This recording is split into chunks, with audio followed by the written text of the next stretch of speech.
তো hello guys, welcome back to my YouTube channel. তো বন্ধুরা, এই গল্পটি আপনাদের যদি ভালো লেগে থাকে তাহলে অবশ্যই চ্যানেলটিকে সাবস্ক্রাইব করে পাশে থাকবেন। তো চলো গল্পটি শুরু করা যাক। রাহাত ছোটবেলা থেকেই খুব ভালো ছেলে। গ্রামের ছোট্ট স্কুলে পড়ে সে সবসময় ক্লাসের প্রথম হতো। তার বাবা আব্দুল করিম ছিলেন একজন সাধারণ গরিব কৃষক, আর মা রাশেদা বেগম ছিলেন গৃহিণী। সংসার ছিল খুবই অভাবের, কিন্তু তাদের সংসারে ভালোবাসার কোনো অভাব আনার ছিল না।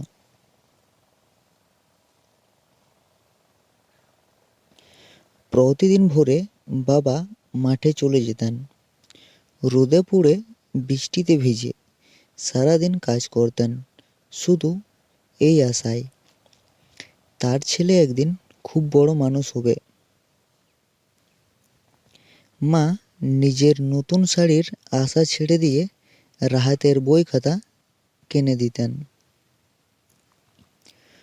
কখনো নিজের জন্য কিছু চায়নি। রাতে যখন সবাই ঘুমিয়ে পড়ত, মা তখনও কপির আলোয় বসে রাহাতের স্কুল ড্রেস সেলাই করতেন। একদিন রাহাতের স্কুল থেকে খবর এলো, রাহাত জেলা পর্যায়ের পরীক্ষায় স্থান পেয়েছে। পুরো গ্রাম আনন্দে ভরে উঠল, কিন্তু সামনে আরও এক বড় চ্যালেঞ্জ। শহরের কলেজে ভর্তি হতে হবে।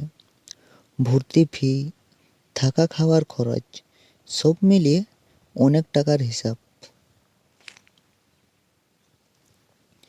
রাহাতের বাবা চুপচাপ নিজের একমাত্র গরুটি বিক্রি করে দিলেন। এটা ছিল তাদের পরিবারের একমাত্র সম্পদ।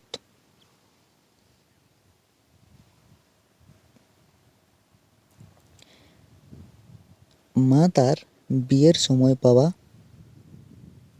সোনার ছোট্ট চেনটাও বিক্রি করে দিলেন। রাহাত এসব জানত না। সে শুধু দেখল বাবা মা হাসি মুখে তাকে শহরে পাঠিয়ে দিলেন। শহরে এসে রাহাত পড়াশোনায় আরও মনোযোগ দিল। মাঝে মাঝে সে খুব ক্লান্ত হয়ে পড়ত, হাল ছেড়ে দিতে চাইত, কিন্তু তখনই তার মনে পড়ত বাবার রোদে পোড়া মুখ আর মায়ের স্নেহভরা চোখ। সে নতুন করে আবার শক্তি পেত। বছর কয়েক পর রাহাত বড় একটি চাকরি পেল। প্রথম বেতন হাতে পেয়ে তার চোখে পানি চলে এলো। সে সোজা গ্রামে ফিরে গেল। বাড়িতে গিয়ে দেখে বাবা আগের মতোই মাঠে কাজ করছেন, মা আগের মতোই ব্যস্ত সংসারের কাজে। রাহাত আবার বাবার হাতে টাকা তুলে দিয়ে বলল,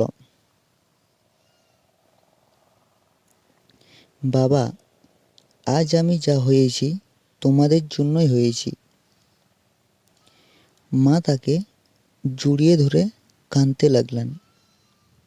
বাবা মৃদু হেসে বললেন, আমরা তো শুধু আমাদের দায়িত্ব পালন করেছি বাবা।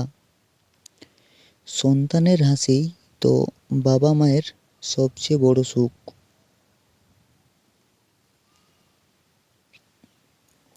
সেদিন রাহাত বুঝল, পৃথিবীতে সবচেয়ে নিঃস্বার্থ ভালোবাসা হলো বাবা মায়ের ভালোবাসা।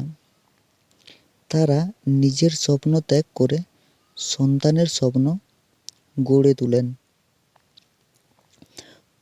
প্রতিদানে কিছুই চায় না, শুধু চাই সন্তানের সুখ আর সাফল্য।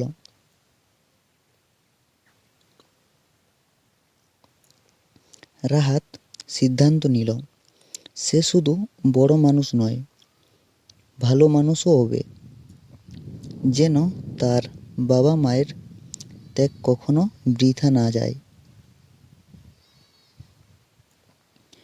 বাবা মায়ের ভালোবাসা পৃথিবীর সবচেয়ে নিঃস্বার্থ ও মূল্যবান সম্পদ।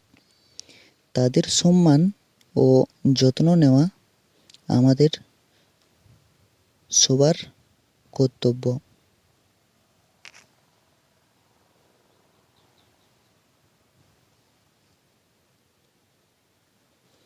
তো বন্ধুরা, গল্পটি ভালো লাগলে অবশ্যই একটি লাইক করে পাশে থাকবেন।